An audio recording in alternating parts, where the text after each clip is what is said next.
亲爱的朋友们，欢迎来到微光夜读。5年没联系的大学同学突然跟我说要开同学会，看了位置离我公司很近，就直接叫了个滴滴，并拒绝了几个行政秘书和保镖的跟随。同学会吗？还是低调一些好了。却没想在门口听到同学的嘲讽调侃。你说陈阳会不会来参加？大学那会儿他可是沈月宁的忠实舔狗啊，这次同学会可是沈月宁牵头主办的，他能不来吗？说起来陈阳长得还挺好看，可惜家境太差，配不上沈月宁。陈跑腿小哥的外号那会儿可是响彻整个学校啊。听到这，我悄悄从手腕摘下了价值1000万的手表。接下来开始我们本期故事，记得点击订阅并开启小铃铛。接到参加同学会的邀请消息后，我正在签署从下面几十个部门递交上来的集团文件，每个文件协议动辄几百上千万的金额，果断地把签字笔一扔，直接叫了个滴滴到了现场。滴滴车一到酒店门口，我迎面就来了一波冷嘲热讽。当总裁许久，很久没有经历这么新鲜的嘲讽了，平时可都是各种使劲夸，挺新鲜哟。这不是我们最勤劳的跑腿小哥吗？还真是，毕业这么久了，连一辆代步车都没有，只能叫滴滴，好可怜。我笑容满面，一点都不动怒，久违的熟悉感在记忆里直接被唤醒。大学时期，因为穷，只能做勤工俭学，各个宿舍有需要跑腿啥的，无论刮风下雨我都很乐意去。自此跑腿小哥的称号直接诞生。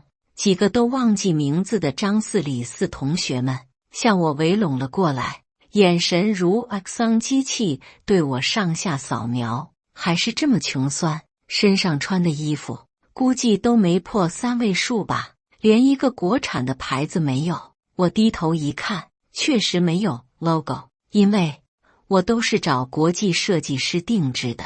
看来这么多年过去了，他们还是不待见我啊。在他们眼中，觉得我是社会底层的人，跟他们根本不是一个世界的。不过早已今非昔比，我没有生气。吃惯了山珍海味，偶然来点清茶淡饭，对胃好，酒店的大门自动感应打开，随之而来的是张三的又一记嘲讽。沈月宁真不愧是富家千金，这家是本市最高级的酒店之一，这顿饭至少得过10000元了吧？那肯定，陈阳你恐怕都没机会来到这种层次的酒店吧？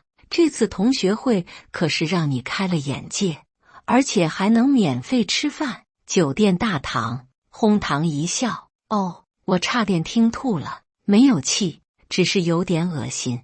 大家看我不生气，也失了兴致，就直接往富贵厅走去。可到富贵厅的门口时，我听到里面传来沈月宁和他要好的几个同学的声音。说起来大学那会儿，陈阳对宁宁真的很好，妥妥的舔狗啊。一个同学奉承道。沈月宁站在中心位置，享受着周边同学的阿谀奉承。她今天穿的精致干练，活脱脱一个职场大女主，但也就是表象而已。沈月宁淡淡一笑，并没有说话。旁边的同学谄媚说，陈阳的那封表白信你们还记得吗？记得，当然记得，当时看得我鸡皮疙瘩都掉一地了，哈哈。几个同学七嘴八舌的嚼舌根。沈月宁看同学们这么有兴致，就淡笑着回忆道，往事不堪回首啊。陈阳也真是的，说我在他最困难最黑暗的时候，如同一道亮光，照亮了他的整个世界。玩玩而已吗？没想到他跟个狗皮膏药一样，甩都甩不掉。他太当真了，这只不过是我跟韩晨的一个赌约罢了。就是吗？一个赌约而已，太认真了。其他人乐呵着。这一刻，站在门口的我直接推开了门。什么赌约？沈月宁转过头来，看到是我后，嘲讽的笑容一顿，立刻换成一副温婉可人的模样。陈阳，好久不见。说什么赌约？来到这家酒店，这算是我第一次生气。冷着脸盯着沈月宁，想从她的脸上看到哪怕有一丝的愧疚和后悔，可惜一丁点都没有。看到我不停追问，沈月宁脸上出现一丝不耐，但还是强忍住，温柔地把椅子往外拉了下，尽显淑女做派。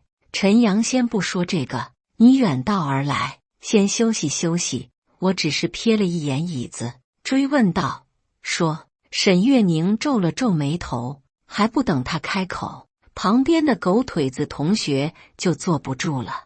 真是宁宁给你脸了，宁宁宅心仁厚，不想给你难堪。既然你这么不识相，这么刨根问底，那就如你所愿吧。大学那会儿，你觉得你一个跑腿穷酸样，宁宁会看上你吗？还不是因为宁宁跟韩晨的赌约，赌你多长时间会爱上宁宁。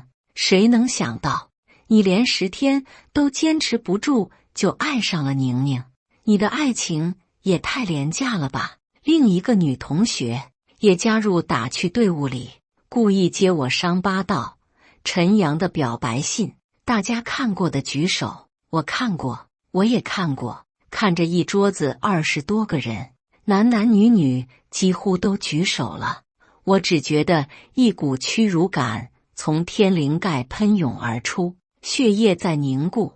当时的我因为勤工俭学，每天在各个宿舍来回穿梭，经常搞得蓬头污垢。夏天就更惨了，又热又累，每一全身都被汗水浸湿，自己都能闻到一股酸臭味。是他沈月宁不顾旁人的眼光以及我身上的脏来帮助我，是他照亮了我的世界。而这一切直到现在，我才知道这只是因为一个赌约，他亲手掐灭了我那个时候的世界。尽管早就分手了，但我真没想到他会是这样一个人，肆意践踏别人的情感。有女同学过来让我坐下，表面上一脸的好心，实则落井下石。我有点后悔来参加这个同学会了。坐吧坐吧，马上就上菜了，这可是5星级酒店，让你免费吃一顿，改善一下伙食已经很好了，没必要那么计较。对啊，玩笑而已，要不然你一跑腿小哥，宁宁真能看上你不成？而且还能跟宁宁当那么久的男女朋友？偷笑着吧，就是也不找个镜子照照自己。我心中冷笑，这些同学也只是攀岩附势的小人而已。听说宁宁家马上就要跟许氏集团合作了，有人故意提了一嘴。沈月宁笑着摆摆手，纠正道：不是啦，只是有这个合作的意向而已。什么？许氏集团？这可是我们市的大企业啊！显然有部分男同学不知道这件事，顿时倒吸了口气，看着沈月宁的眼神愈加炽烈。而沈月宁更是有意无意地看了我一眼，神情倨傲。许氏集团，这不是我兄弟老爹的公司吗？恭喜宁宁。宁宁太谦虚了，这还说什么意向合作，肯定是板上钉钉的事了。等宁宁什么时候签约了，到时再请我们吃饭，哈哈！所有人纷纷敬酒，祝贺沈月宁。一定一定，没问题。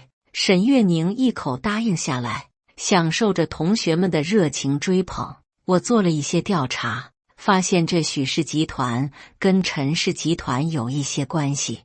那可是陈氏集团啊，只要跟许氏集团合作上了，将来跟陈氏集团合作也不是不可能的。沈月宁又放了一颗炸弹，这陈氏集团别说市里了，就是省里都是庞然大物的存在，近期都开始跟跨国企业合作了。在场的男女同学更殷勤了，推杯换盏，轮流着祝贺沈月宁。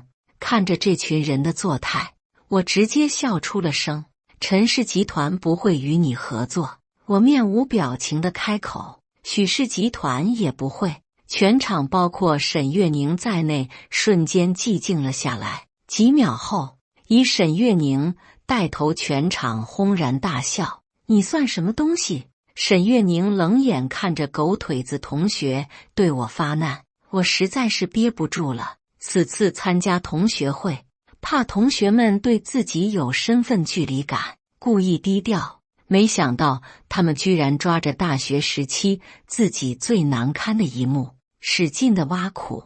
我不算什么东西，但就能决定是否合作。我目光冷冽地扫视一众同学，此刻长居高位的气场全开。这许氏集团是我兄弟老爹开的企业，但早期因为资金链的问题，差点导致破产。兄弟最后找到我，许氏集团在我的帮助下，这才起死回生。我还介绍了很多项目，许氏集团越做越强。某种程度而言，说我是许氏集团的恩人也不为过。装什么装？你该不会觉得自己姓陈，就以为陈氏集团是你家的吧？哈哈哈，笑死人了！真没想到陈跑腿还有这个本事。我推荐你去做脱口秀演员吧，挺有逗笑的天赋啊。我心里冷笑一声，直截了当道：没错，陈氏集团就是我的，我是陈氏集团的总裁。噗！沈月宁差点呛到，直接吐了一口价值不菲的红酒。此刻他气急反笑，没待他开口，坐在旁边看不下去的同学既然上手扒拉我手中的袋子。因为之前为了低调，就很着急的把千万手表摘下放在门口随手捡起的袋子里，没想到就这样被这些同学当众拿了起来。好吧，这款千万价值的手表也能证明一些。尖锐的声音从几个女同学那边响出。哟，买个高仿的手表还想以假乱真？他们将我的手表随意地晃了晃，根本不在乎。知道你想急切摆脱跑腿的身份，买了这么一个假货，可你万万没想到这款手表曝光度多高。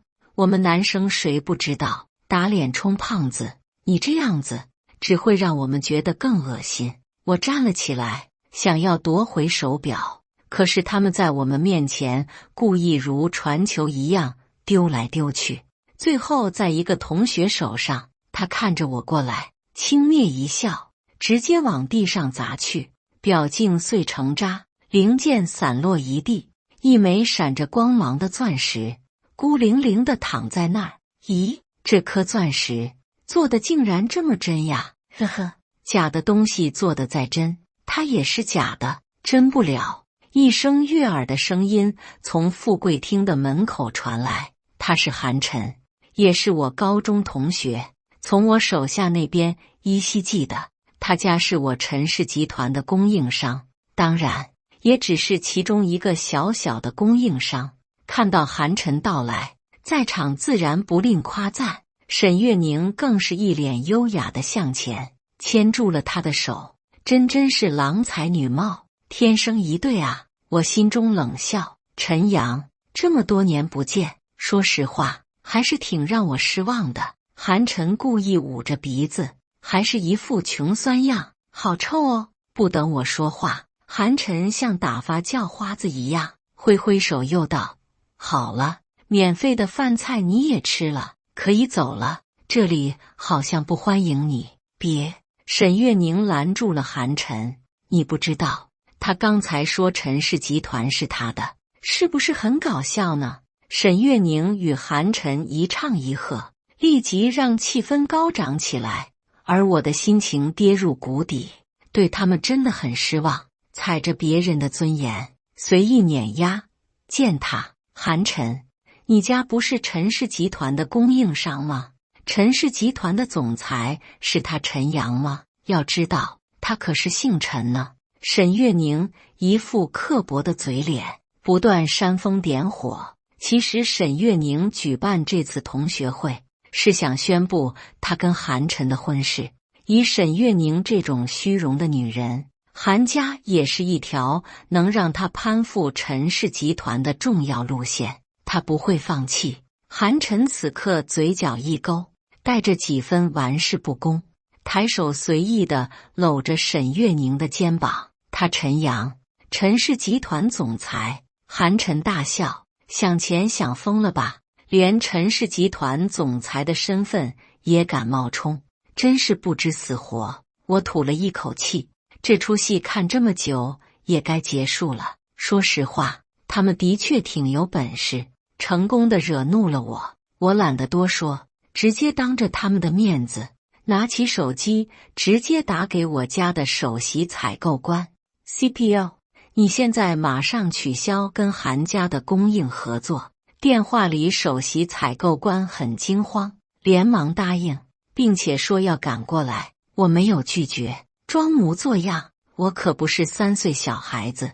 沈月宁本来看我十分镇定的样子，心里有点打鼓，但听到韩晨自信的话，他狗仗人势地揽着韩晨的腰，信不信随你。我不想多说。韩晨看了我一眼，也拿起手机，叔叔好，我这有一个假冒您家总裁的人，还说要取消我家跟陈氏集团的合作。随后韩晨报了酒店地址，对我嘲讽道，等着吧，陈氏集团采购部的主管马上来，咱们就等着好戏看吧。韩晨好厉害，居然能让陈氏集团的主管来，这是现场直播打脸吗？好期待啊！同学们兴奋地摩拳擦掌，他们兴奋，我比他们更兴奋。好戏总是在后头。没一会儿，韩晨口中的主管还真的到了。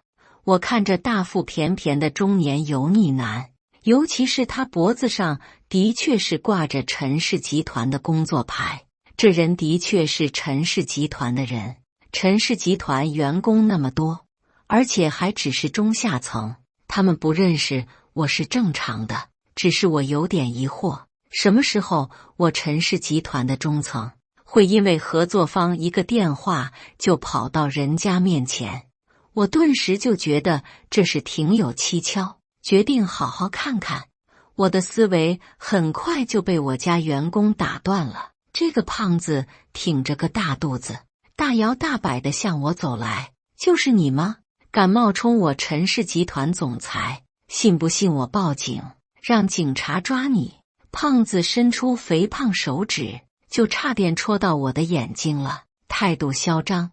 你马上给韩少爷道歉，不，给在场所有人道歉，否则这事不会这么轻易结果。我后退一步，皱了皱眉头，心里寻思着不简单，这主管真有巴结韩晨的样子，太不寻常了。我不为所动，冷眼看着首席采购官应该差不多到了。除了这件事，我还有一件事需要办。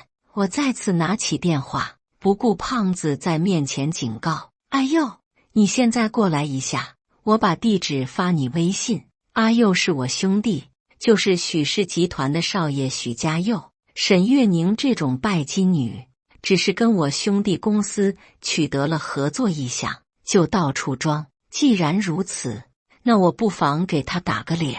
主管眼见着我无视他，而且还当着他的面打电话，他觉得平时非常好使的面子没了。他直接冲了过来，抓住我的手腕，给我跪下，给我道歉。我林某放话了，今天就是天王老子来了都没用，这个歉你是不道也得道。我倒吸了一口气，养尊处优这么久，何曾受过这样的屈辱？白皙的手腕眼见出现了指印，放手。我努力挣扎，想挣脱，怒视道，从今天开始你被陈氏集团开了，而且还会追究你的责任。我不知道你跟韩家到底有什么利益关系，让你这样不分青红皂白出手巴结他们，但我告诉你，你完了，哈哈哈！开除我，你算什么东西？演戏演上瘾了是吧？死胖子肥腻如猪蹄一般的手更加用力地拉扯着。就在这时，大门砰的一声被踢开，许家佑及时赶到，看到我被一个胖子抓着，满脸怒意，他飞奔而来，一脚踢在了胖子的肚子上。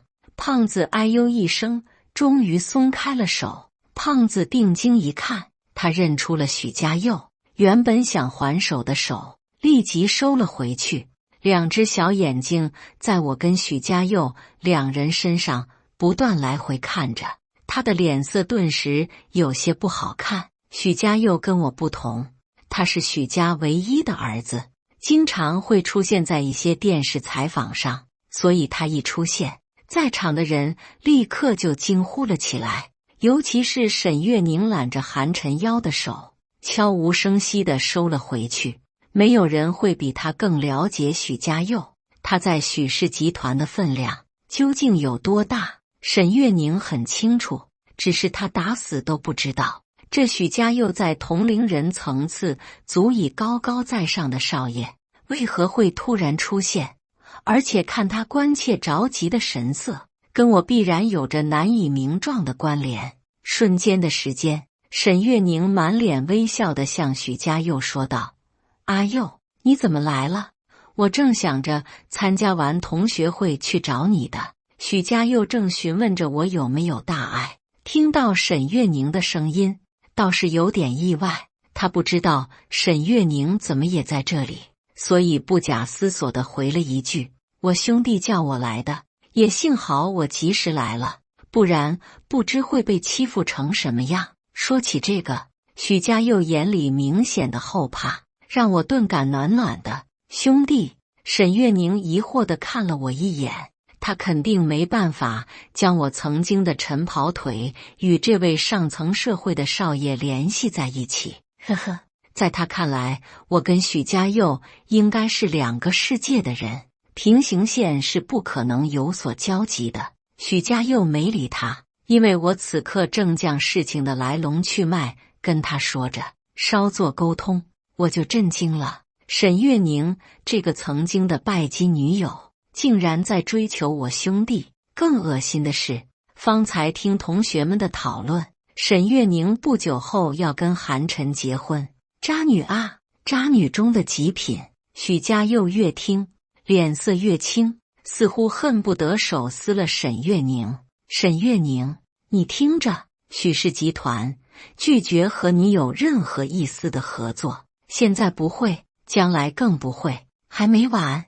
许家佑看着沈月凝越发苍白的脸色，继续道：“许氏集团保留追究你的责任，你好自为之。”沈月凝步履踉跄，着急道：“阿佑，你听我解释，这其中肯定是有误会，我是真不知道那个陈阳是你的兄弟啊。”呵呵，就算是现在，沈月凝依旧是不相信我是陈氏集团的总裁。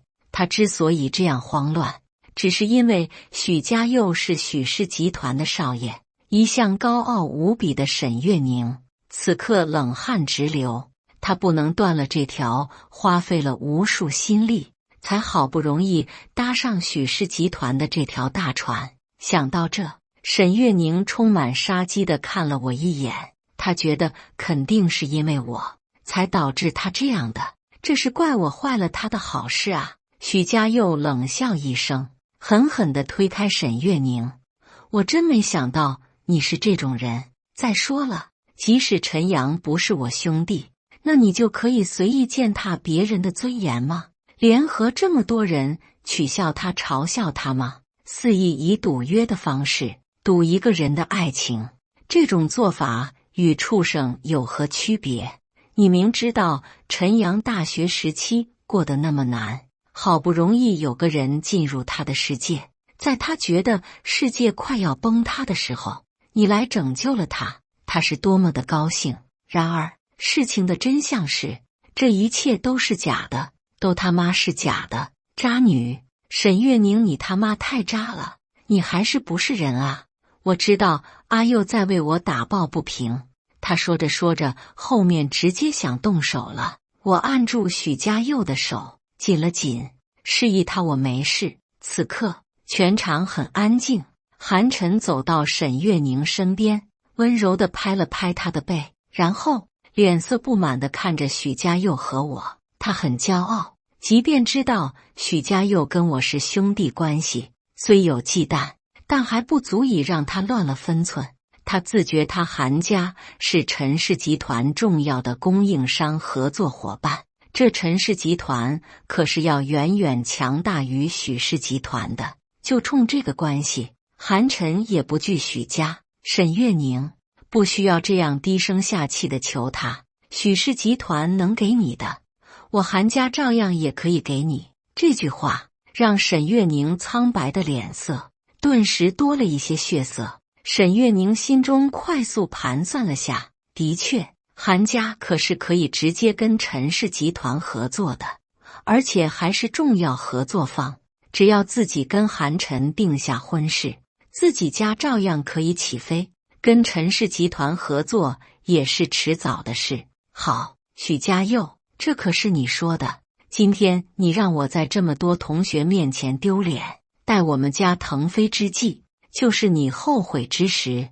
沈月宁有恃无恐，右手重新搂着韩晨的腰，嘴角上扬。许家佑听了差点吐血，更加觉得沈月宁恶心。就在这个时候，一道略显苍老的声音从后方响了过来，好一个待我们家腾飞之际，就是你后悔之时。循声望去，我的得力手下陈氏集团首席采购官关德进正面带笑容地走了进来。随着他到来，此前嚣张无比还抓着我手腕的陈主管差点就跪了。他如一只哈巴狗一般弯着腰跑了过去。关叔，您怎么来了？但话刚说出来，林主管就看了我一眼，眼里的惊恐瞬间弥漫开来。他应该是猜到了，刚才在电话里我大概跟关德进说了一些。这时关德进对着陈主管就是冷哼一声，滚！看也不看他一眼。关德进反而一脸敬意地对我说，总裁，我来迟了，让您受委屈了，接下来交给我处理吧。我在众人瞠目结舌的注目礼下，淡漠地点了点头。得到我示意，关德进这才从公文包里掏出一堆文件。经过集团调查，你涉嫌回扣、受贿等一系列违法违纪行为，让集团产生巨大损失，集团已报警，你被开除了。胖子直接瘫软身子坐在地上，双目无神。他彻底完了。他怎么都没想到，他得罪的人竟然是他引以为傲的陈氏集团的老板。很快，警方就来人了，直接将阮成泥的胖子铐走了。在场所有人不敢出声，面面相觑。这种涉及跨国集团的事，他们何曾见过？陈主管被拘留，沈月宁这一刻看着我的眼神再一次变了。他打死都没想到我真的会是如日中天的陈氏集团的总裁。如果知道，杀了他都不敢这么做。沈月宁陡然一副可怜巴巴的模样，看着我，陈阳，对不起，你知道的，我当时一个小女孩被所有人起哄，脑袋一热就做出这种蠢事。我真不是故意的，我骗了所有人。当时跟你分手后，我真的很难过，直到现在，我才发现原来我真正爱的人是你啊，陈阳，求你了，陈阳，我们恢复如初吧，就跟大学那样，我每天陪你去奶茶店看书，那家店还在的。沈月宁魔怔了，祈求着我原谅。是的，他还记得我那个时候最喜欢做的事就是看书，但他却觉得无聊，说可以在奶茶店陪我。一杯奶茶不贵，但这是我省吃俭用下来咬牙才能承受的消费。我还记得我给他买奶茶，我看着书的幸福。那家奶茶店有着我很多开心的回忆，但都被你亲手撕碎了。现在确定我真的是陈氏集团的总裁后，立刻换了一副嘴脸，做深情款款的模样。世上怎么会有如此厚颜无耻、恶心的人？大学时期那段回忆，我恨不得删除，想想鸡皮疙瘩都被恶心出来了。沈月宁，我早就跟你说过了，只是你不信而已。我信，我信，我真的信了，求你原谅我吧，我们重新开始。沈月宁哭哭啼啼地跪在我的脚下，祈求原谅。滚吧你，恶心的渣女！许家佑一脚踢在沈月宁的后背上，鞋印很明显。就在这时，大门外又是一阵脚步声，这次明显有很多人来，众人都震惊，接二连三的来人，早已应接不暇。一众男男女女，职场精英人士，从周边同学惊呼的声音中可以看出，这其中随便一个人出来，在职场上都要震三震的人，此刻正极有秩序地来到我面前。总裁好，法务部到；总裁好，人事部到；总裁好，行政部到；总裁好，营销部到；总裁好，生产部到。每个部门的主管负责人按队形依次在我面前报道，每一个报道声，沈月宁以及曾经的那些同学们脸色都要惨败几分。曾经他们瞧不起的我，此刻正是那样的遥不可及，高不可攀。这些可是我亲自带出来的得力干将呢，我很自豪。派头，真是派头啊！韩晨拍了拍手掌，他从小是被家人宠大，根本就不知道生活是有多现实，而且他一直认为他韩家家大业大，陈氏集团再厉害，那还不是得看他家脸色供货。如果韩家断货，不给陈氏集团供应了，那么陈氏集团就没办法按时按量提供给合作方产品，其中的损失和违约，陈氏集团能赔付得起吗？现在风光，死的时候就有多惨，这是韩晨自以为是的底气。殊不知，韩家这条供应链只是我陈氏集团其中一条小小的供应商罢了。沈月宁起来，不用求他，陈氏集团是强，但我韩家只要断他货，看陈氏集团还能怎样？呵呵。韩晨将沈月宁拉起来，针锋相对地看着我，是吗？我轻笑一声，那我可要打电话给韩总了，看看你说的话是不是能代表韩家。我可不像他们无知胆小，有种你打啊！谁不知道我爸最疼我了？趁这个机会，我让我爸终止跟你合作，断了你们的货，别到时你反过来求我。韩晨感受着身边沈月宁炙热的目光，更加的倨傲了。我笑笑不再理睬，再一次拿起手机，韩总，听你儿子说你韩家要终止跟我们陈氏集团合作，要断我们的货是吧？电话那头的韩岩只是一听，立刻就吓出了一身冷汗，他直接石化，呆住了。我知道这个消息给韩岩会带来多大的震撼，但我可不管。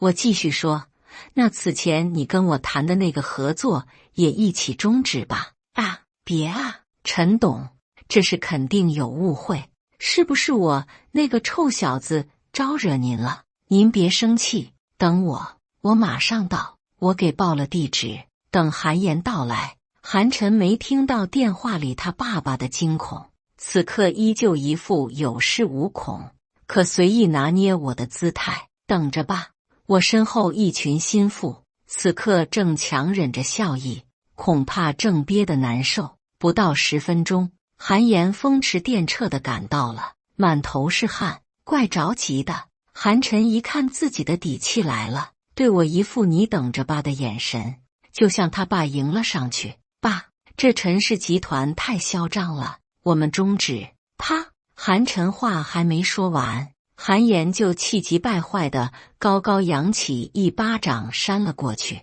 爸，你干嘛打我啊？韩晨愣住了，这从小到大，他爸可是从没打过他，含在嘴里都怕化掉的宠爱，给老子闭嘴！韩岩满眼怒火地瞪着韩晨，生怕他再说出什么终止合作的话来。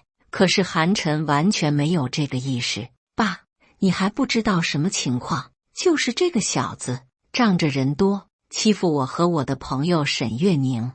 你不是跟我说过，不管是谁都不能欺负我吗？韩晨捂着自己的左脸，那一巴掌让他的左脸直接红肿起来。顺着韩晨的指向，韩岩看到是我，心里咯噔一声，又吓了一跳，反手又给了韩晨一巴掌。这下两边脸对齐了。韩岩又瞪了沈月宁一眼，心想着肯定是这个贱女人蛊惑了他的儿子，回头非收拾他不成。陈董，真是对不起啊，我养儿无方，我回头一定狠狠教育。韩岩来到我面前，快哭了，我可受不住啊！你儿子说我们集团没什么了不起的，要终止跟我们合作，说到时还要反过来求他，我们很害怕，不敢跟你们合作了。我冷冷地说着，我儿子从小被我宠坏了，他懂个屁，他就是一个傻逼，就是一个屁，您大人不要跟他一个小孩见识。韩岩两股战战，不断对我道歉。看我没什么表情，他看了韩晨一眼，气得抓着韩晨的手臂，啪啪啪啪的扇了好几个耳光，耳环都打丢了，躲在沈月宁身后。到最后，沈月宁也挨了不少耳光，狼与被凑在了一起，狼狈不堪。别打了，打出人命，我可不负责。是。韩岩立即停止，一副听话的模样，看得韩晨和沈月宁的世界观不断扭曲崩塌。直到这一刻，韩晨这才明白他韩家跟陈氏集团的差距。韩家终止供货，不会让陈氏集团伤筋动骨，而是会让他韩家彻底破败。沈月宁双目更是一片灰败，这才多少年啊，怎么会变成这样了？那个陈阳，陈董，没事的话，我们先走了。之前那些参与嘲讽我的同学，害怕的想逃离。今天这个事，也让我彻底看清了这些人的面目。同学一场就此作罢。不过，看他们要走，可没那么简单。被你们砸坏的手表，价值不多，也就1000来万，你们都参与了，赔偿吧。虽然我有钱，但凭什么砸我东西啊？我们不知道这是真的，要是知道这是真的，打死了都不会砸的。对呀，我们上班族哪有这么多钱赔啊？他们一听要赔钱，而且对于他们来说是天文数字的赔付，他们想死的心都有了。不赔也行，那就交给警察叔叔吧。他们没办法，不得不赔了。没钱的借网贷，顿时场面乱作一团，哭天喊地。我大学时期差点被欺凌的抑郁，可没有少了这些人的功劳啊！沈月宁，都怪你，我打死你！其中一个同学哀嚎一声，这个同学会是他主导的，如果没有他，他们根本就不会砸坏手表。他们很聪明，全部蜂拥而至，将沈月宁围在中间，巴掌、拳头，甚至口水都往沈月宁身上招呼。没一会儿，沈月宁就成了猪头，惨不忍睹。我笑了笑，今天这一出戏实在好看极了，在枯燥的职场工作中，也算是难得的陶冶情操了。陈氏集团所有，我笑了笑，搂着兄弟许家佑的肩膀，望着身前我陈氏集团的心腹，回应我的是整齐划一的声音，道：我往前一挥手，撤离。感谢大家的观看，本期故事精彩吗？欢迎大家在下方评论区吐槽。如果你喜欢这类故事，记得点击订阅微光夜读，并分享给更多的人，这会对我帮助很大。再次感谢大家的观看。